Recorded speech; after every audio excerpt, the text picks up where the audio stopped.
welcome back to another video. It is me, Abbayabbadoo, and for today's video we are talking about the difference between rats and gerbils. And as someone who has owned both of them, I can say with confidence that they are completely different animals. They might look similar on first glance, but trust me, they are completely different animals when you look more into their care. Rats might not suit one person, but then if you ask the next person, they might say they prefer rats. And it depends on what owner suits the animal best. So if you've ever wondered what animal might be better for you, keep watching. Let's start with the basics. Rats are larger animals with longer, thicker, bigger tails that regulate their body temperature and help them balance. They have bigger personalities and very social brains. They're part of the rattus family, which is the same as wild rats, but they're bred selectively to be friendly and domesticated. Gerbils, on the other hand, are much smaller, have much thinner tails that they will drop if you grab them. This might be unlikely if you're the owner touching their tail, but if any old person walked up and grabbed their tail, then they will drop it as a defense mechanism. However, rats' tails are a lot more hardy, and if they are grabbed, they're most likely just going to be degloved, which is still bad, but it's one extreme to another from being degloved and dropping their tail. They're desert animals and they live in places like Mongolia and Africa, which means they love to dig, burrow, and they live in dry environments. So you might want to do some water enrichment with your rats like pea fishing, but gerbils would much rather dig in sand to keep their coat nice and clean. Rats are more like pocket puppies, as people call them. They're just small dogs. They're really smart, intelligent, they love spending time with their owners. However, gerbils are more like little meerkats. They're really speedy, they want to dig, and you'll most likely find them burrowed in their bedding. Now, talking of cages, let's talk about their setups and the ideal environment for them in your home, because this is where a lot of people go wrong, and obviously their house is a big part of their life. It's where they spend most of their time, so you want to make sure you're getting it right. Rats need a lot of height and space to climb. Cages like the Savic Freddy or Critination are perfect for them. They have thick bars for climbing and ventilation, as rats are very prone to respiratory infections. If you have pet rats, please expect to spend a lot of money on them at the vets. They are not hardy animals, they are very prone to illness. Tumours, cancers, respiratory infections at least once every few months. It is non-stop. They need hammocks, ropes, climbing equipment. The best idea for a cage is to have multi-level barred cage like the Critination to take out all the levels and just fill it to the brim with clutter and ropes for them to climb on, and then replace some of those clutter and ropes with the levels when they get a little bit older and possibly less mobile. They need a lot of enrichment that challenges their intelligence. Just like I said, they're pocket puppies. A bored puppy is a destructive puppy. Same with rats. A bored rat is a destructive rat. And gerbils are the complete opposite.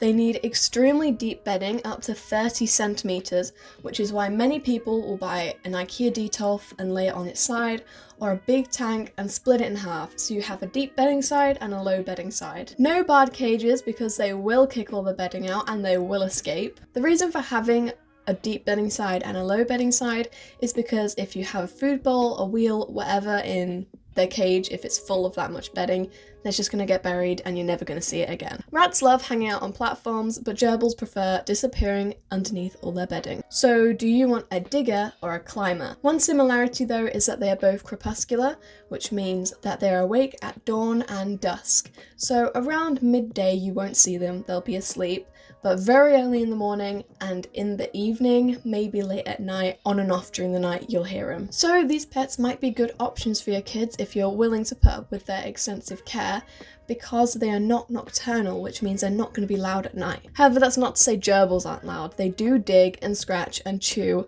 so if you're looking for a quieter animal if you have a child, then go for rats.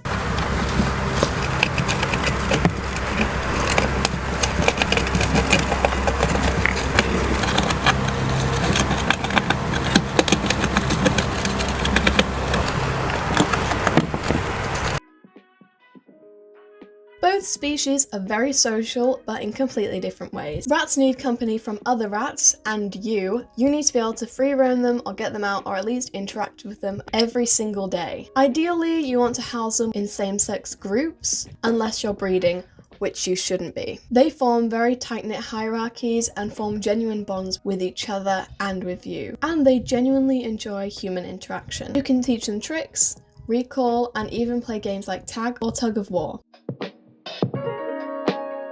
Gerbils also need company. They are preferably housed in pairs and a group of up to 3, so just a trio. I have had 4 before. There was nothing wrong with my plan. However, it is not recommended in the slightest to house them more than a trio, and I didn't know this at the time, so I got very lucky that they were all litter mates and they just got on. I was extremely lucky that they didn't declan.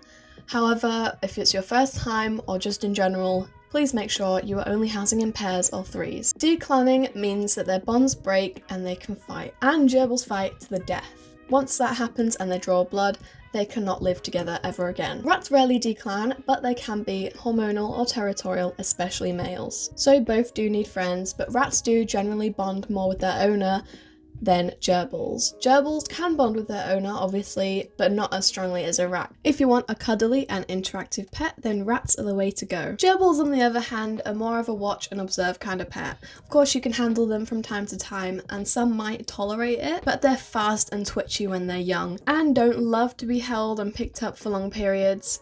Free roaming can be a little bit stressful for them since it's such a big open area, whereas rats quite enjoy it. Some will sit in your hand, but most will probably prefer running through their tunnels and exploring sandbaths, rather than cuddling. So if you want a pet that you can strongly bond with, then maybe rats are the way to go. But if you want an animal that does a lot and is interesting to watch, then gerbils are the ones that you want. Now, probably one of the most important things to talk about is maintenance, and it's something not a lot of people think about. I certainly didn't think about it before I got my rats, so I'm going to add it into this video. Rats smell a lot more than gerbils. Rats are extremely clean, against contrary belief. Many people think they caused a plague. They didn't, it was actually miasma, and they think they're really dirty. Well, in a day, rats will clean themselves more than your average cat will. The thing that makes them smell and seem dirty is actually the smell of their ammonia, which is their pee. And if you watched the last video, you'll know that I am completely allergic to that, so hence why they're not in my room. Otherwise, I would have featured them in the video. Male rats smell a lot more than females. I thought my females were bad, but my friend who owns male rats said that her males absolutely reeked, and that's why she doesn't own them anymore. This is simply because they scent mark a lot, and like I said, their ammonia is a lot higher than other animals. They can be litter trained, which is really handy, but you need to clean their cage once a week, spot clean every day, and change their litter tray every other day. Depending on how many you have, you might want to do it every day. But you also have to balance this with not over cleaning their cage, because over cleaning can make them over scent mark and make them smell even worse and cause respiratory issues. In the beginning, it can be a little bit difficult to find the right balance between cleaning too little and too often, but the longer you own the animal, the better it gets and easier it gets to own them. Gerbils are really clean animals as well. Since they originate from the desert, they don't produce as much urine, and their poo is teeny tiny, like not even a pebble, and it is rock solid, it's not wet or anything. Rats can get diarrhea and their poo is quite wet. I know that's gross, but we've got to talk about it. So gerbils aren't exactly dirty or messy when going to the toilet, and their toileting doesn't smell. But they're messy in other ways. They kick bedding everywhere. They cake everything in their bedding, and they're just destructive and messy in their cage. And they're big chewers. So are rats, but more so gerbils, so you'll need to keep replacing cardboard and chew toys all the time. Doing that doesn't have to be expensive, it can just be a toilet roll tube, but obviously shredded cardboard is a bit messy. In terms of health, sadly rats don't live long. Some only live a year to 1.5 years, but they can technically live to 3 years old. Gerbils can live 3 to 5 years, depending on the type of gerbil you have. If you have a standard Mongolian gerbil, which is the one you're going to see in pet shops, pets for homes, etc., then they can live 3 to 5 years. But if you get a Duprassi gerbil or a fat-tailed gerbil, which I wouldn't recommend because they're not very well known, they haven't been domesticated for long, and there isn't much information about them being domesticated, so we're still trying to learn things about them. Not to say you can't own them, but as your first time I wouldn't recommend it. They can live 8 to 10 years. I know, a long time. The reason I don't really include them in this video is because Duprassi gerbils are more similar to hamsters. They should really live alone because they can be quite aggressive. Gerbils are generally hardier, which means they can get through more illnesses or maybe don't get illnesses as often. but they do have dental and respiratory problems. And like I said, tail injuries if they're mishandled. So if you're planning to get either one of these for small children, you might want to consider the fact that your child needs to be confident in handling a really quick, small animal, while rats will just sit in the palm of your hand most of the time. And finally, let's be real for a sec, both cost a lot of money. I will have some examples of rat and gerbil cages on the screen now. This costs a lot, and the upkeep also costs a lot. It's not just a big initial purchase like a guinea pig or maybe a rabbit. It is constant chew toys, bedding, replacing the hammocks, sand baths, gerbils destroying things, chewing through things.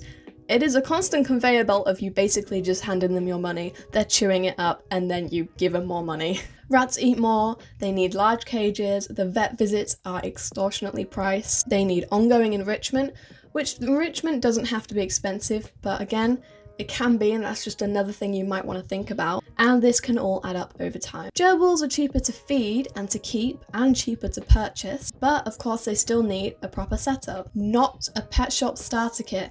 These cages on the screen now, they are not appropriate for any animal, not a hamster, not a gerbil, nothing. Even though they're a lot smaller, their tanks need to be ginormous, they can cost like 100 to 400 pounds, like that's a lot of money that you're going to be spending on just the enclosure alone, not even talking about the amount of bedding you're going to get through. Cleaning gerbils out is a bit more easy.